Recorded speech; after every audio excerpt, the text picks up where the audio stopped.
रात का समय था। बादल घिरे हुए थे और हल्की हल्की बूंदाबांदी शुरू हो चुकी थी। निशा अपनी बालकनी में खड़ी थी। हवा उसके लंबे बालों से खेल रही थी। उसने एक हल्की सी साड़ी पहन रखी थी जो बारिश की नमी से और भी चिपक गई थी। अचानक दरवाजे की घंटी बजी। उसने दरवाजा खोला तो सामने आर्यन खड़ा था, उसका पुराना दोस्त जिसे उसने कई सालों बाद देखा था। बारिश में भीगा हुआ आर्यन अंदर आया। उसके कपड़े पूरी तरह से भीग चुके थे। निशा ने हल्की मुस्कान के साथ तौलिया उसकी तरफ बढ़ाया। तुम्हें इस तरह बारिश में देखना अच्छा लग रहा है? निशा ने शरारत से कहा। आर्यन ने उसकी आंखों में देखा और धीरे से जवाब दिया, और तुम्हें इस बारिश में देखना और भी अच्छा लग रहा है।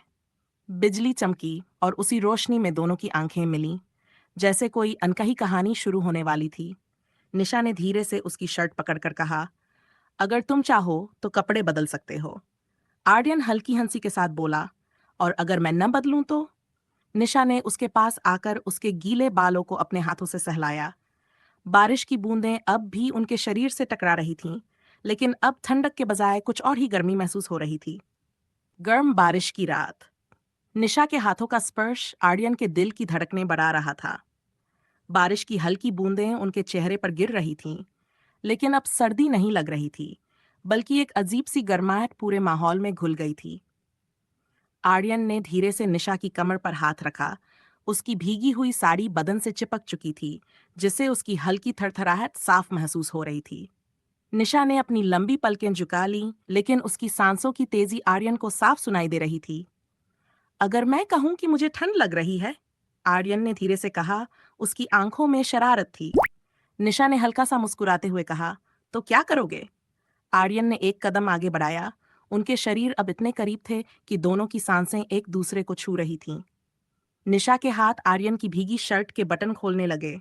हर बटन के खुलने के साथ उनके बीच की दूरियां कम होती जा रही थीं। बिजली फिर से कड़की और उसी रोशनी में आर्यन ने निशा की कमर को अपनी बाहों में भर लिया। उसने धीरे से उसके कान के पास फुसफुसाया, तुम्हें पता है, मैं इस पल का कब से इंतजार कर रहा था? निशा ने धीरे से अपनी उंगलियों से उसके चेहरे को छुआ और हल्की आवाज में कहा, तो अब इंतजार क्यों? और फिर बारिश की उन बूंदों के बीच उनके जिस्म और उनकी रूह दोनों एक दूसरे में समाने लगे। कहानी। निशा की आंखें हल्की सी झुकी हुई थीं, उसकी सांसें तेज हो रही थीं। आर्यन ने धीरे से उसकी कमर को और करीब किया। उसकी उंगलियां निशा की भीगी हुई साड़ी के ऊपर से उसके नर्म बदन को महसूस कर रही थीं। बारिश अब और तेज हो चुकी थी, लेकिन दोनों को अब इसकी कोई परवाह नहीं थी। आर्यन ने अपनी उंगलियों से निशा की गालों को छुआ, फिर धीरे से उसके गीले बालों को पीछे किया।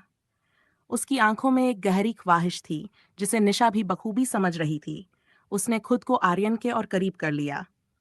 तुम्हें पता है, तुम्हारी साड़ी इस बारिश में और भी हसीन लग रही है, आर्यन ने हल्की मुस्कान के साथ कहा। निशा ने शरारत से जवाब दिया, और तुम्हारी शर्ट, वो तो अब बस नाम की ही रह गई है। आर्यन ने बिना कुछ कहे अपनी गीली शर्ट उतार दी। उसके चौड़े कंधों पर बारिश की बूंदें टकरा रही थीं और निशा की आंखों में एक अलग सी चमक आ गई थी। उसने अपने नर्म हाथों से आर्यन के सीने को छुआ और फिर धीरे से उसकी कमर के चारों ओर अपनी बाहें लपेट लीं। आर्यन ने हल्के से निशा की ठोड़ी को उठाया। उनकी आंखें मिलीं और फिर होंठ बारिश की बूंदों के बीच उनका पहला चुंबन उतना ही गर्म था जितनी उनके दिलों में उठती हलचल। निशा ने धीरे से अपनी साड़ी की पिन खोली और उसकी साड़ी फिसलकर नीचे गिरने लगी। आर्यन ने उसे अपनी बाहों में उठा लिया और बेडरूम की ओर बढ़ गया। बारिश की आवाज धीमी हो गई थी, लेकिन कमरे के अंदर अब एक अलग ही तूफान उठ चुका था। क्या इस कहानी को और आगे बढ़ाऊं?